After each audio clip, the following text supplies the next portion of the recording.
Pada tanggal 6 Agustus 1945, Amerika sebagai pihak sekutu di Perang Dunia Kedua menjatuhkan bom atom di kota Hiroshima. Dan 3 hari setelahnya, tepatnya 9 Agustus 1945, Amerika kembali menjatuhkan bom atom ke kota Nagasaki. Hal itu membuat Jepang terpuruk semasa Perang Dunia Kedua. Pada tanggal 14 Agustus 1945, Jepang di dalam kondisinya yang terpuruk, akhirnya ia menyerah kepada sekutu. Pada saat itu, militer Jepang menyita banyak radio dari rakyat, agar kabar kekalahan yang diberitakan radio Inggris dan Australia tidak terdengar ke telinga rakyat Indonesia. Akan tetapi, tidak semua rakyat Indonesia saat itu rela menyerahkan radionya begitu saja. Sultan Syahrir, itulah namanya. Ia rela menyembunyikan radionya guna menunggu berita kekalahan Jepang. Melalui radio RRC, Sultan Syahrir mendengar berita kekalahan Jepang. Leaving only Asheville ashtrays and the lipstick on Mayfair, the mirror on reflection. The representatives of the Emperor of Japan and the Japanese government and the Japanese Imperial General Headquarters to sign the instrument of surrender at the places indicated. Hai Bung, saya mendengar berita di radio BBC London di Bandung bahwasanya Jepang telah menyerah kepada sekutu. Berarti di Indonesia telah terjadi kekosongan kekuasaan. Kalau begitu, kita harus segera mendesak golongan tua untuk memproklamasikan kemerdekaan. Benar itu, Jepang sudah tidak ada lagi wewenang untuk di negara kita. Kita harus memanfaatkan momen ini. Betul sekali kawan, kemerdekaan adalah hak dan persoalan rakyat yang harus segera diproklamasikan. Maka dari itu, mari kita meminta kepada Insinyur Soekarno dan Muhammad Hatta agar segera memutus segala hubungan kita dengan Jepang. Tepat sekali. Kalau begitu, Bung Syahrir, segeralah ke rumah Soekarno untuk menyampaikan informasi ini. Saya dan yang lainnya akan memerintahkan anggota pemuda lainnya untuk segera merebut kekuasaan Jepang. Baiklah. Merdeka! Merdeka! Sukarni dengan penuh semangat pergi mengumpulkan para pemuda pada suatu tempat untuk memberitahu berita kekalahan Jepang dan memberikan semangat pada para pemuda agar melakukan perlawanan kepada militer Jepang. Raut muka para pemuda dengan semangat yang berkoar-koar guna memerdekakan Indonesia. Merdeka! Merdeka! Merdeka! Merdeka! Wahai para pemuda-pemudi bangsa Indonesia, saya mengumpulkan kalian semua di tempat ini ingin menginformasikan bahwasanya Jepang telah menyerahkan diri kepada sekutu. Maka dari itu, marilah kita semua mengumpulkan kekuatan kita untuk merebut kekuasaan kita kembali.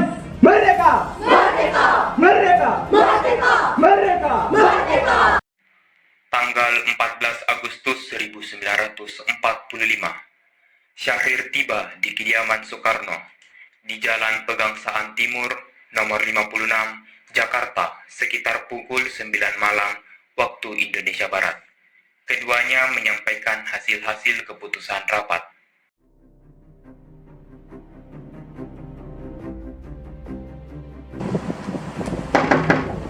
Bung Karno! Bung Karno! Bung! Ada maksud apa saudara datang kemari? Ada hal penting yang ingin saya bicarakan. Silakan masuk. Begini Bu, saya mendengar Jepang menyerah kepada sekutu tanpa syarat di radio BBC London di Bandung. Oleh karena itu, kami dari golongan pemuda sudah setuju agar Bung Karno dan Bung Hatta segera memproklamasikan kemerdekaan ini. Kita tidak bisa begitu saja memproklamasikan kemerdekaan ini. Kita harus membicarakan dalam rapat PPKI. Bagaimana bisa kita membicarakannya dalam rapat PPKI, sedangkan kita tahu PPKI dibentuk oleh Jepang dan kebangsaan ini harus merdeka dengan usaha kita sendiri, bukan pemberian dari bangsa lain. Tidak begitu. Sebaiknya kita membicarakan ini dalam sidang PPKI. Karena PPKI membantu kita dalam kemerdekaan Indonesia. Apakah kita terus menunggu janji Jepang untuk memerdekakan bangsa ini? Bahkan Jepang menyerah tanpa syarat kepada sekutu. Kekuatan Silinter ini takkan mampu mengalahkan armada perang milik Jepang. Coba perlihatkan padaku, coba perlihatkan kekuatan yang diperuntukkan ini. Apakah tindakanmu untuk menyelamatkan para wanita dan anak-anak? Bagaimana kita mempertahankan kemerdekaan Indonesia ini? Coba bayangkan bagaimana kita berdiri tegak atas kekuatan kita sendiri. Tunggu apa lagi, Bung? Jepang sudah kalah. Kalah. Inilah yang ditunggu-tunggu oleh bangsa ini, Bung. Baiklah, berikan kami waktu untuk berunding sebentar. Kalau begitu, saya pamit.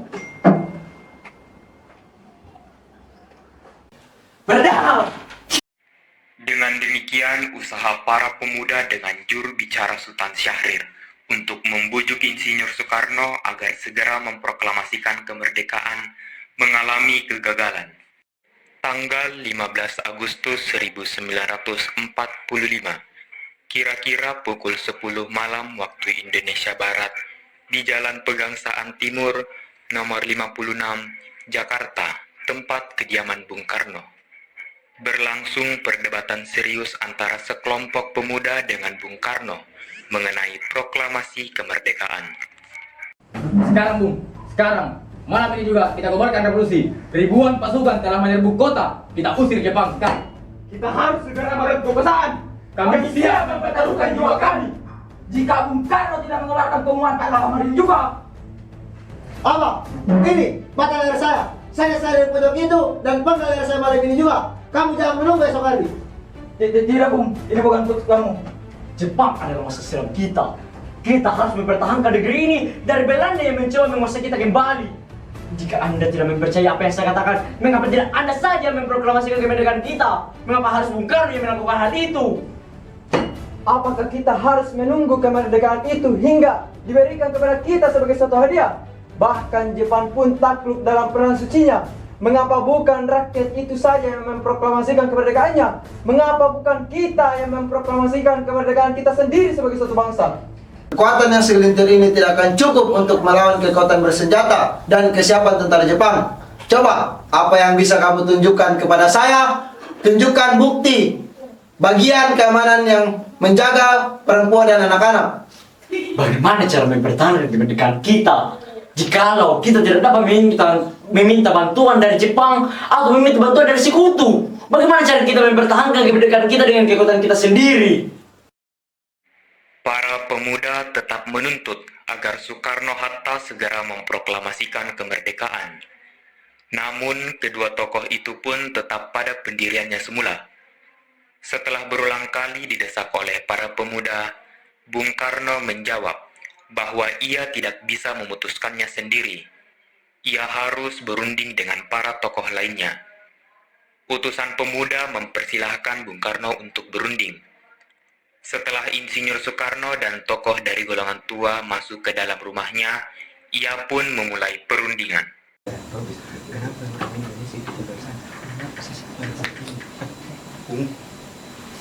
Usulan kalian tidak dapat kami terima karena masih kurang perhitungan dan mungkin adanya korban. Tidak, saya tidak setuju dengan pendapat Anda. Karena seharusnya kita sudah merdeka. Kita harus menunggunya di rapat.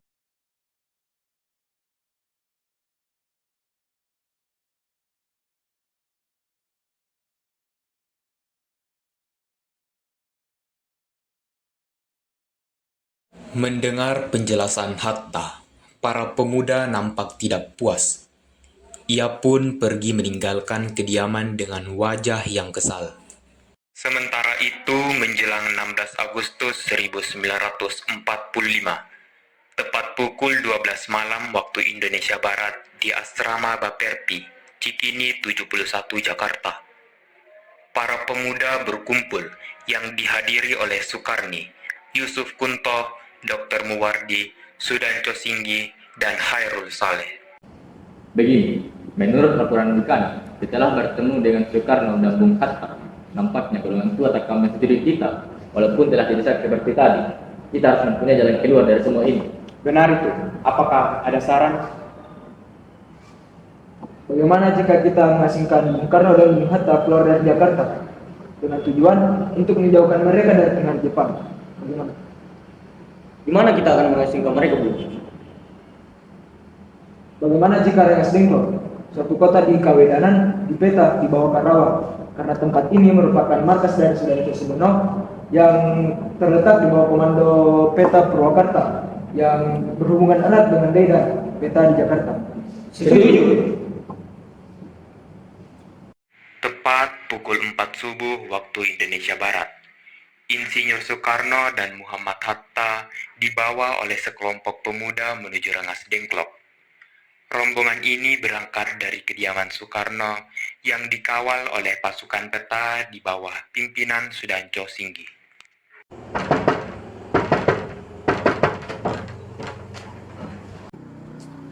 Ada apa ini? Kami bermaksud untuk membawa Bung menuju ke tempat pengasingan. Tempat pengasihan? Apa yang saudara maksudkan? Ya, kami akan membawa Bung ke tempat pengasihan agar terhindar dari bentrokan ancaman terhadap rakyat dan Jepang. Baiklah. Sebaiknya Ibu Fatmawati dan anak Anda ikut serta Bung untuk menjamin keselamatan mereka.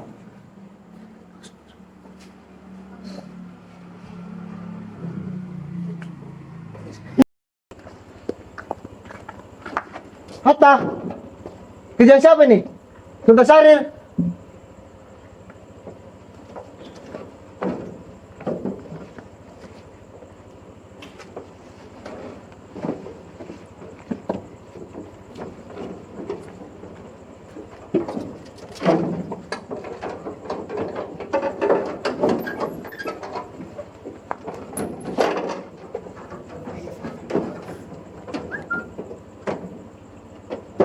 Jalan.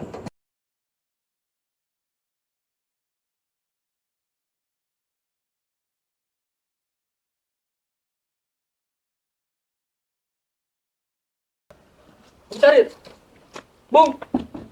Bung Carit. Bung. Ada apa? Mereka telah menculik Bung Karno dan Hatta. Apa?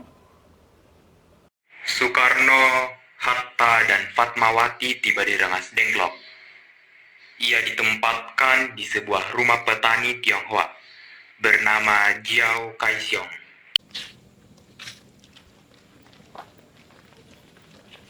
Masuk, Bung.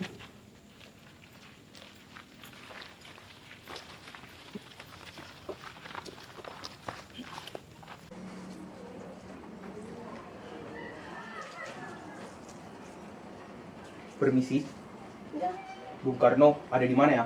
Oh, mereka sudah tidak ada, Pak, dari tadi pagi. Apa? Bung Karno sudah tidak ada dari pagi. Iya, Pak. Kalau begitu, saya pamit duluan. Iya, Pak. Terus setelah perbuatan brutal dan gegabah kalian, kalian menghalangi aku atas perbuatan kalian. Demikian, kalian boleh menilai aku berseberangan dengan Soekarno dan Bung Hatta. Tetapi, jika kalian ingin memerdekakan Indonesia, bawa mereka kembali. Tapi gerakan kita sudah dipimpin oleh pemimpin peta, Bung. Bawa mereka kembali ke Jakarta. Yang harus kalian tahu, 1 bahkan 3 orang Syahrir pun tak mampu meyakinkan mereka. Bawa mereka kembali.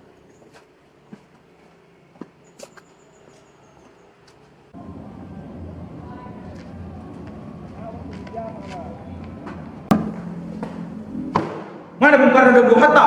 Maaf, kami tidak tahu, Bung. Di mana Bung Karno dan Bung Hatta? Tunjukkanlah kepadaku di mana Bung Karno dan Bung Hatta. Dan saya akan menjamin keselamatan mereka ketika kembali ke Jakarta. Dan saya akan menjamin proklamasi diumumkan pada 17 Agustus 1945. Selambat-lambatnya jam 12 siang. Baiklah, kami akan memegang perkataan Anda. Kami akan menunjukkan di mana tempatnya. Kunto, tolong antarkan dia.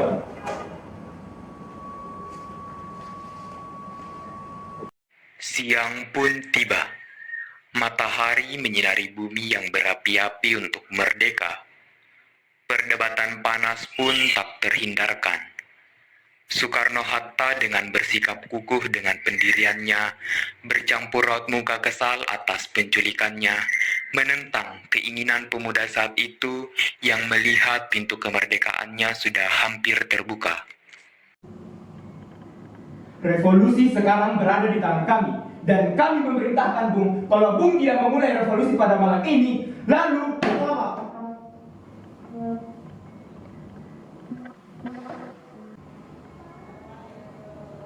yang paling penting dalam peperangan dan revolusi adalah satu yang tepat di Saigon. Saya telah merencanakan seluruh pekerjaan yang dilakukan pada tanggal 17. Mengapa justru harus pada saat tanggal 17, Bung? Mengapa tidak sekarang saja atau pada saat tanggal 16? Saya adalah seorang yang percaya mistis. Saya merasakan di dalam kalbuku bahwa itu saat yang tepat. Pada tanggal 17 adalah angka suci. Pertama-tama, pada bulan suci Ramadan, pada tanggal 17 nantinya adalah hari Jumat yang penuh kebaikan, Jumat yang suci. Oleh karena itu, kesucian tanggal 17 tidaklah dibuat-buat.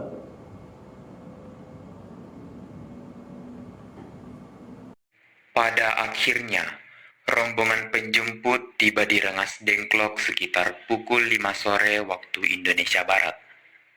Ahmad Subarjo, Sudiro, dan Wikana pergi menjemput Soekarno dan Hatta di Rengas Dengklok.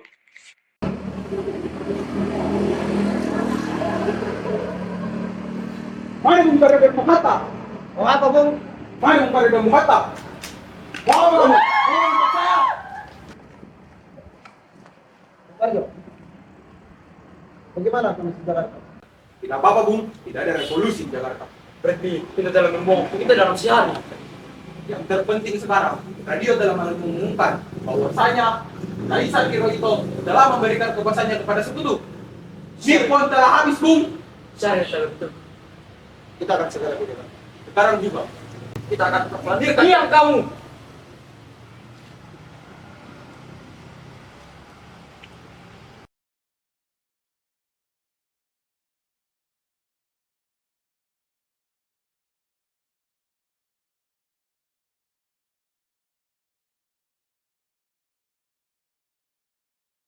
Di rumah Laksamana Munamaeda, Soekarno dan Hatta merencanakan kemerdekaan Indonesia.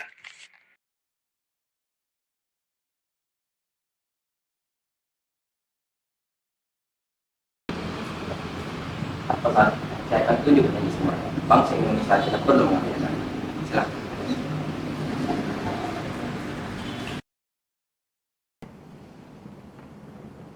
Laksanakan tugas kalian. Saya akan menjamin keselamatan kalian.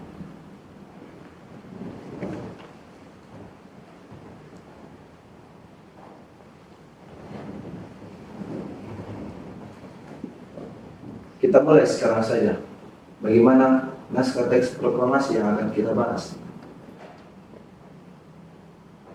Untuk mempersingkat waktu, saya sudah memiliki konsep teks proklamasi. Kalau begitu, bersediakah Anda untuk membacakannya? Ya, dengan senang hati.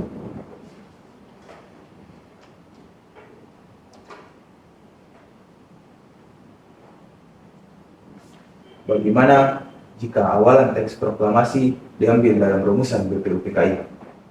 Baiklah, lalu bagian mana yang akan kita ambil? Bagian yang menyatakan bahwa bangsa Indonesia berhak dengan nasibnya sendiri. Baiklah, ide yang bagus.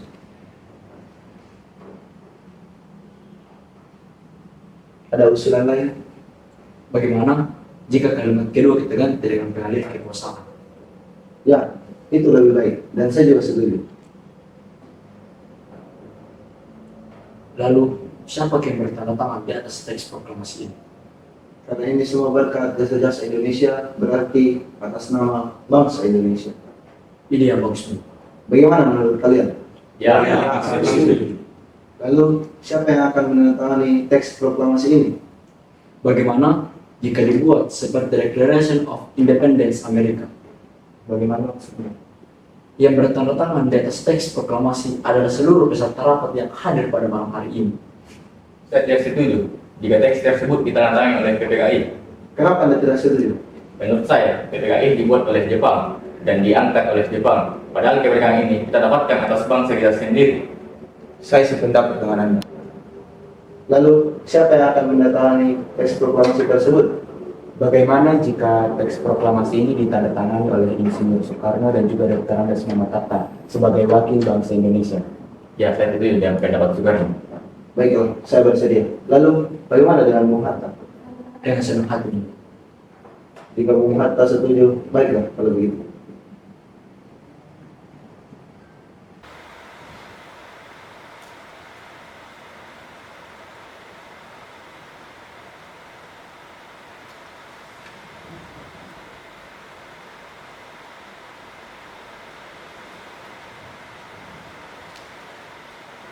Naskah tersebut diserahkan kepada Sayuti Melik untuk diketik, dan penandatanganan akan dilakukan setelah naskah selesai diketik.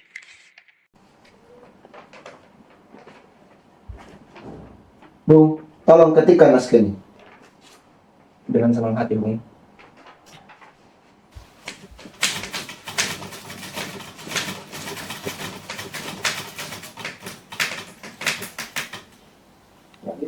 Sesudah naskah teks proklamasi diterima oleh Sayuti Melik, beliau mengubah beberapa kata yang ejaannya dianggap kurang tepat. Beberapa kata yang diubah yaitu kata tempo diubah menjadi tempo, dan kata Jakarta 17845 diubah menjadi Jakarta hari 17 bulan 8 tahun 05.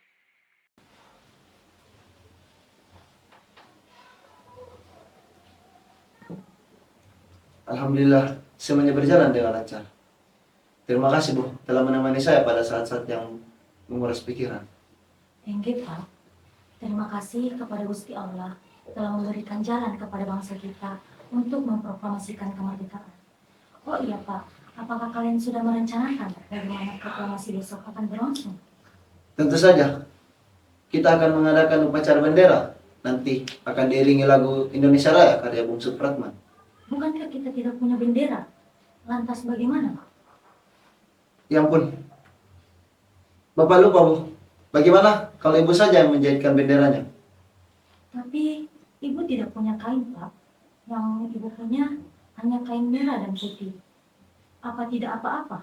Tentu saja, buatlah bendera yang sederhana. Yang penting, kita sudah berusaha menyediakannya. Baiklah, Pak. Dan Ibu punya ide.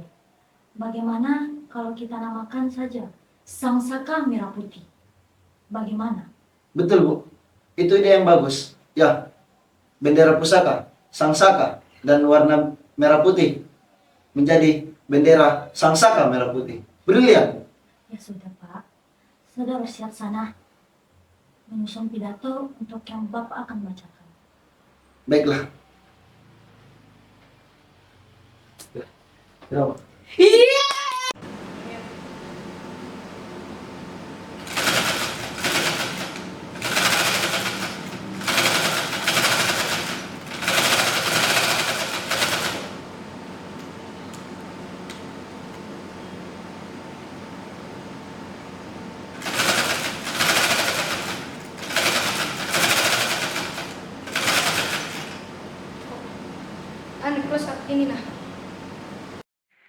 Proklamasi kemerdekaan hari Jumat pada tanggal 17 Agustus 1945 pukul 10 pagi waktu Indonesia Barat di Jalan Pegangsaan Timur nomor 56. Dilangsungkan proklamasi kemerdekaan Indonesia sesaat sebelum upacara dimulai.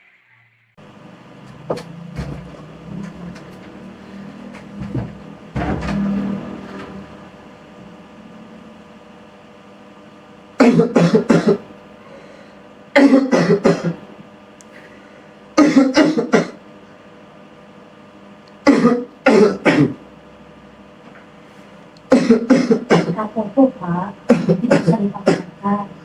Kamu istirahat saja, biar dokter yang mewakili. Tidak apa, Bu. Kita sudah berjuang mati-matian dan sudah menunggu sejak Ibu. Inilah yang saya tunggu. Akhirnya, selangkah lagi kita bisa merdeka. Baiklah, biar Ibu bantu ambilkan.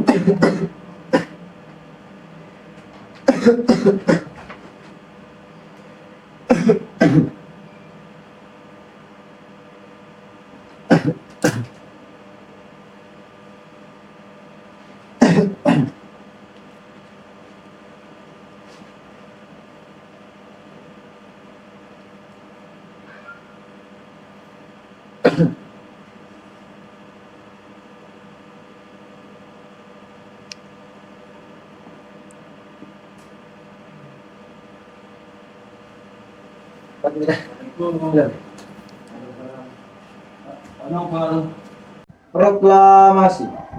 Kami, bangsa Indonesia, dengan ini menyatakan kemerdekaan Indonesia. Hal-hal yang mengenai pemindahan kekuasaan dan lain-lain diselenggarakan dengan secara seksama dalam tempo yang sesingkat-singkatnya.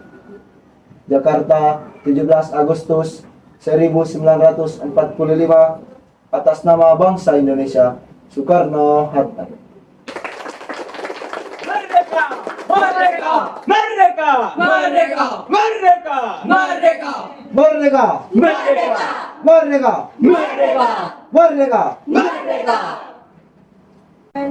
Action. Trimurti.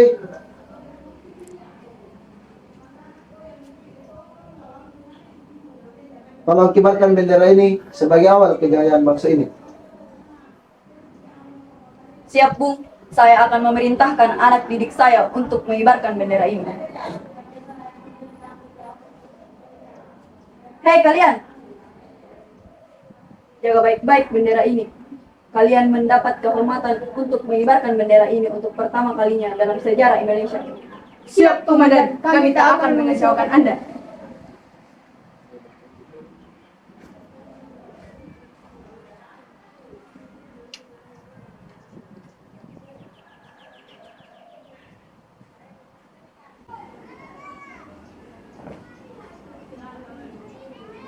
Wadah, sang saka merah putih. Hormat, gerak.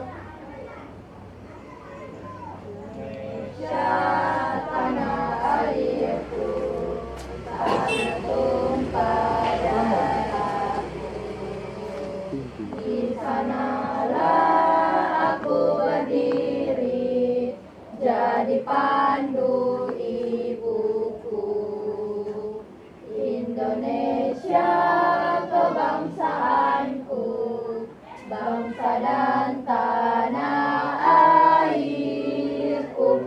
Marilah kita berseru, Indonesia bersatu.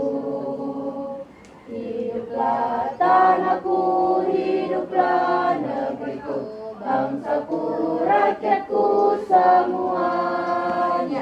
Bangga jiwanya